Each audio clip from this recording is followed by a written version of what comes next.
Union to support this motion. Your Excellency, I'm confident that your official visit will inaugurate a new and promising chapter in Ghana-Grenada relations. Let us build on our shared history to foster shared prosperity founded on trust, cooperation, and a deep belief in the common destiny of our peoples. And so now, distinguished guests, I invite all of you to rise and raise your glasses kindly to propose a toast. And this toast is to the good health and continued success of the Honorable Deacon Thomas Michel, Prime Minister of the State of Grenada, to the prosperity and well-being of the people of Ghana and Grenada, and to the enduring friendship between our two great nations. Cheers. Subject to correction, I think we've asked for 30. The MOU is for a 2-year period that allows it to be renewed. But I think it's important to emphasize that currently our needs are probably more than what we're asking for. This obviously is the start of it, and we look forward to the partnership growing and fledgling. I should point out we are in the middle of commencing the construction of a brand new state-of-the-art hospital. And based on the preliminary indications, we would need significant capacity to make sure that this venture is successful. The intention is to promote our medical tourism. Tourism is a main driver of the economy, and we want to be able to sustain that by ensuring that we can deliver first-class medical services, not just to our citizens, but to our visitors when they come to Grenada. And we believe Ghana can play a critical role in helping us achieve that, so that when Ghanaians visit Grenada, they are assured that the healthcare facilities are first class.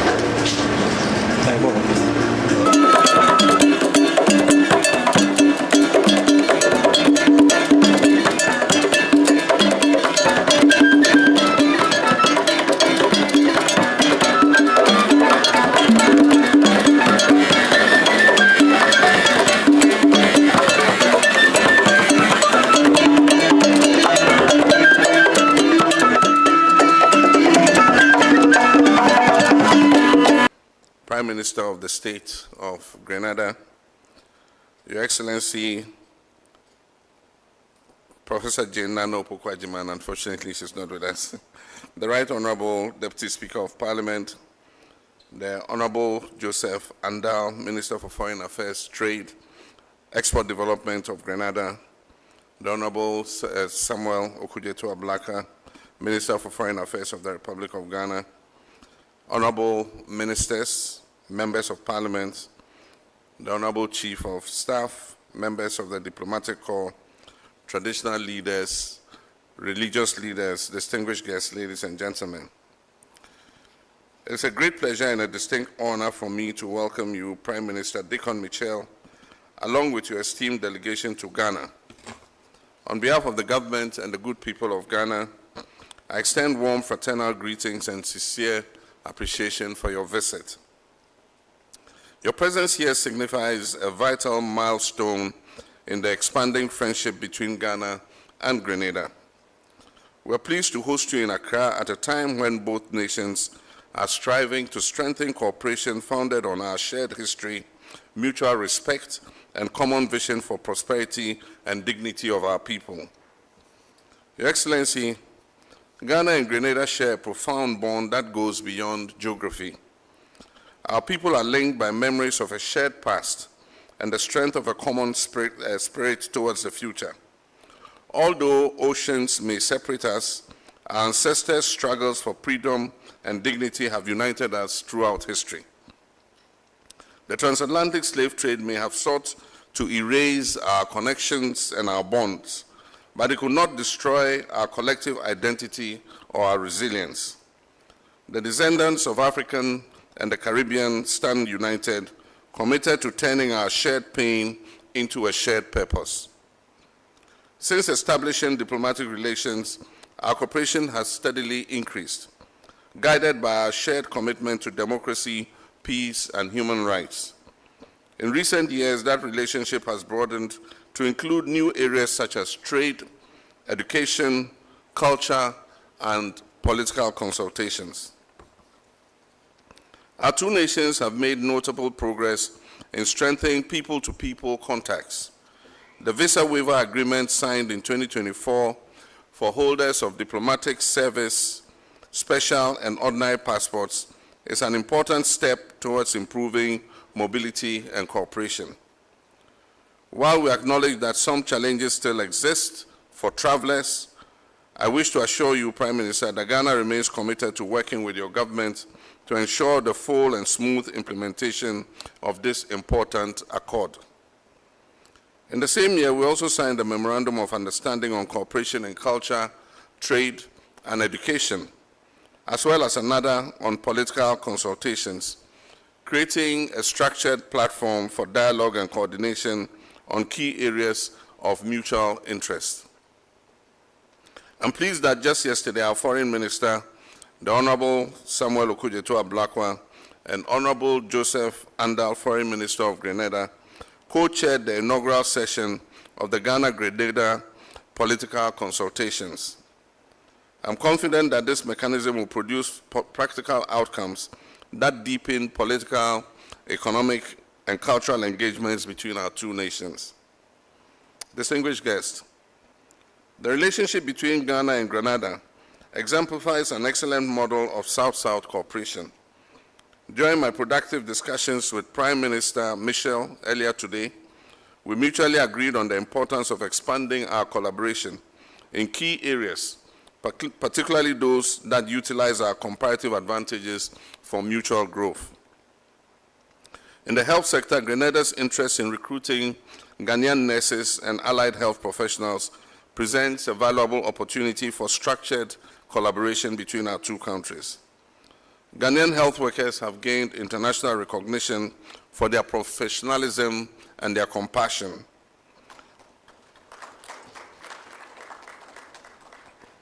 And we're keen to explore arrangements that address both our national needs and Grenada's health priorities.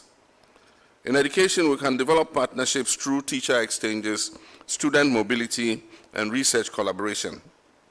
In agriculture, there's potential for collaboration in climate-resilient farming, food security, and agribusiness. In renewable energy, we can work together to promote cleaner and more affordable energy sources that align with our sustainable development goals. And in heritage and diaspora tourism, Ghana and Grenada can jointly promote cultural connections that honor our shared roots and provide economic opportunities for our people. Your Excellency, the African Continental Free Trade Area Agreement, which has its headquarters here in Ghana, offers a historic opportunity for Caribbean businesses to tap into Africa's integrated market of over 1.4 billion people. The Afro-Caribbean Trade and Investment Forum, ACTIV, is another avenue to strengthen the trade and investment connections between Africa and the Caribbean. However, one significant barrier continues to hinder our cooperation, and that is the lack of direct air connectivity between the Caribbean and Africa. Despite being only 6 hours apart by air travel,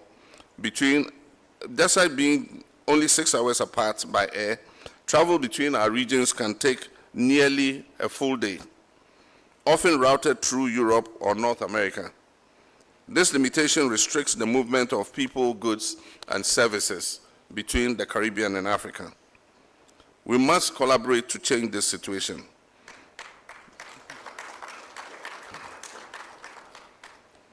Creating direct air links between Ghana and the Caribbean is not just a matter of convenience, but a strategic necessity. Such connectivity would unleash significant opportunities for trade, tourism, culture, and education between our people. Ladies and gentlemen, allow me to touch briefly on an issue that holds deep meaning for both our nations, reparations for Africa and the people of African descent. As the African Union champion for reparations, I see this cause not as a plea for charity, but as a demand for justice and restoration. The African Union's 2025 theme, Justice for Africans and People of African Descent Through Reparations, rightly reflects the core of our collective struggle. At the African Union Mid-Year Coordination meeting in July this year, I stated that Africa calls for reparative justice is no longer a whisper, it is a unified demand grounded in historical truth, moral clarity, and our unwavering commitment to dignity. Grenada has long been a brave voice in this movement, and I look forward to Ghana and Grenada collaborating alongside other partners in CARICOM and the African Union to promote this moral and historic cause. At the UN General Assembly this year, I served notice that Ghana intends to file a motion at the United Nations next year to declare slavery as one of the greatest crimes against humanity. And Mr. Prime Minister, I know I can count on your support and the support of our colleagues in the Caribbean and the African Union to support this motion.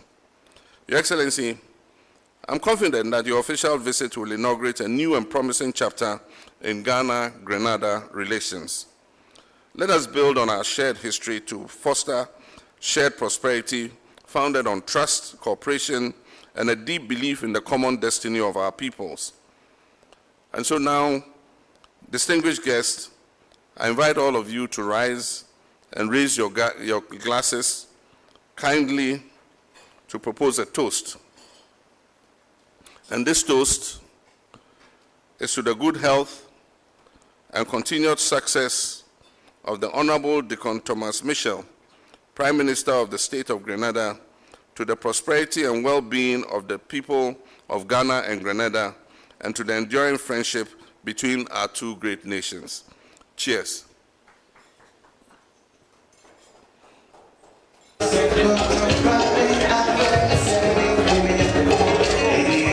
It is now my distinct honor to invite our guest. Adopt and use the protocol that you have set, and thank you, the government and people of Ghana, for the warm akwaba that has been extended to me and my delegation here in Accra. This visit reconfirms and reinforces the long-standing bilateral relations between the two Gs, Ghana and Grenada. We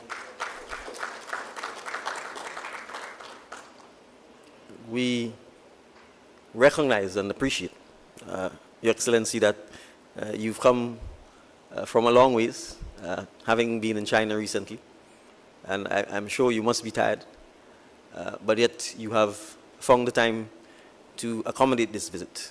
And this singular act signals the importance that you and your government and the people of Ghana assign to the deep bilateral relations between Grenada and Ghana. And so I again extend my profound appreciation for hosting us. Your Excellency, ladies and gentlemen, Grenada and by extension the Caribbean has been declared as the sixth region by the African Union of Africa.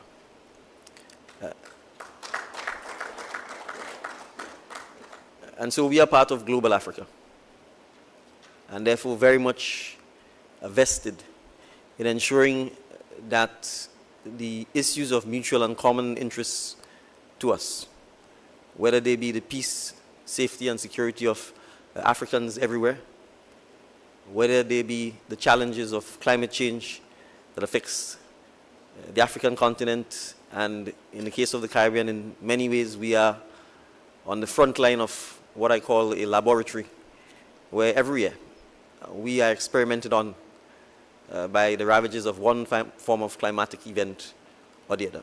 whether they be droughts, hurricanes, flooding, volcanic eruptions. We almost see it annually every year in the Caribbean. And despite these challenges, the resilience of the Caribbean people comes from having survived and uplifted themselves from the human tragedy of the slave trade, the Atlantic slave trade, the plantation and slave economy that was created in the Caribbean to serve the extractive and exploitative economic model of those who then saw no legal or moral challenge to owning another human being. And so it is because of the resistance of our ancestors, it is because of their resilience and their commitment to ensuring that the descendants, persons like myself, would have the ability to live freely, live peacefully, without the fear of someone ever thinking they could own me or my children or my grandchildren, is why we in the Caribbean are deeply committed to the issue of reparation. It is not just about economic justice. It is not just about reversing the significant negative legacy of colonization and neo-colonization, and in some cases the imperialism that still continues. But it is first and foremost about our human dignity. So, Your Excellency, I can assure you that Grenada and all of CARICOM stand ready to support this resolution. We stand ready to continue the conversation and the fight for the acknowledgement that slavery, the transatlantic slave trade, is in fact perhaps the worst human crime that has been committed against humanity, and that we should recommit to ensure that it never happens again. And we can't do so if people are not prepared to accept that it is wrong. We can't do so if people are not prepared to accept that it is legally not acceptable, and that there should be universal commitment to ensuring that it never happens again. And so we gladly associate, adopt, and will, with Ghana, the proposed resolution, and we look forward to it passing unanimously and successfully at the United Nations. But as we remember the tragedy of our past, we use it as inspiration to build a new and deliberate bridge that promises prosperity, unity, and economic empowerment for future generations of Africans, both in Africa and in the Caribbean. And we can only do so by being deliberate, by being intentional, and by tackling the difficult but not impossible. And so yes, the challenge of moving from Accra to St. George's or Accra to Bridgetown is a challenge that we must confront, and which I believe we will confront and be able to do so successfully in the not too distant future.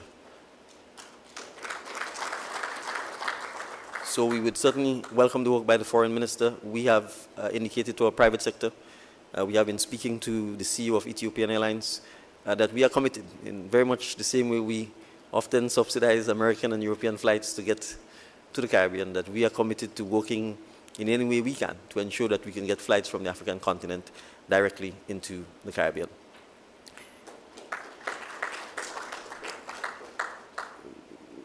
Our music, our food, our culture, and the vibrancy of our people speaks for itself.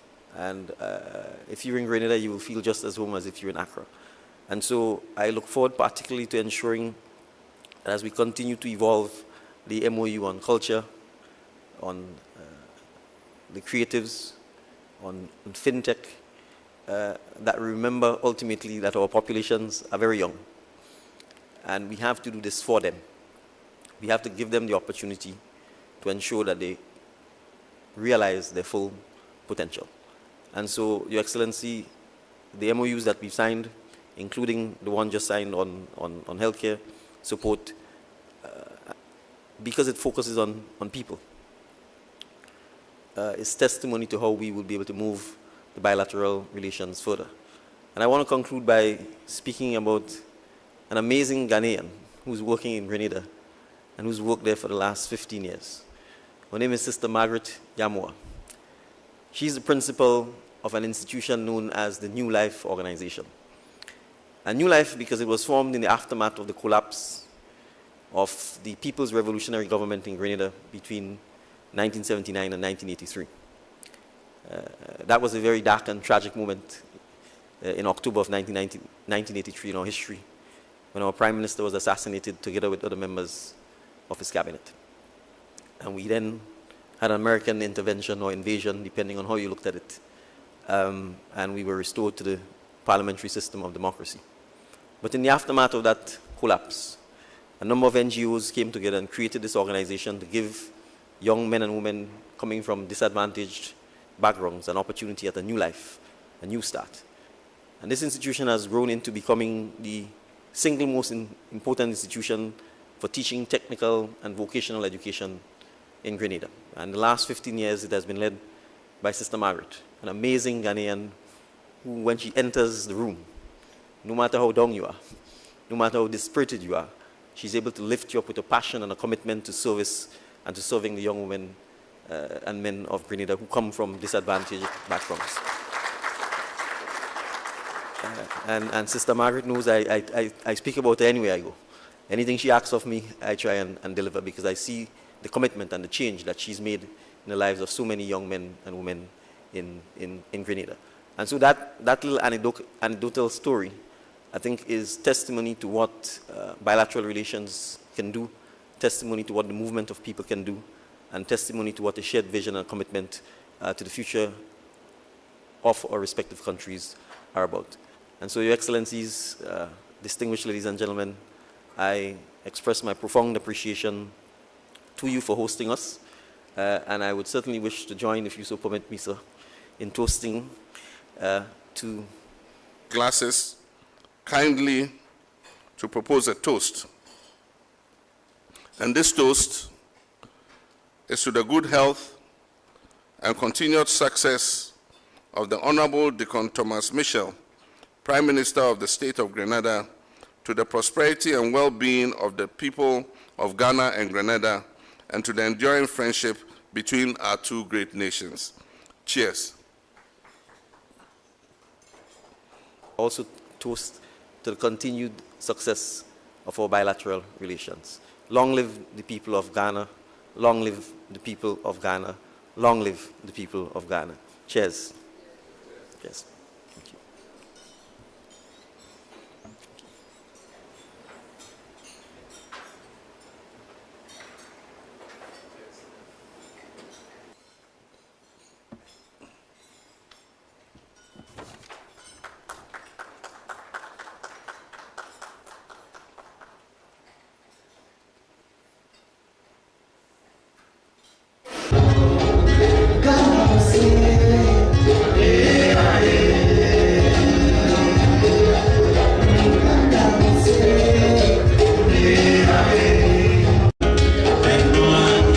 Ghana will sing.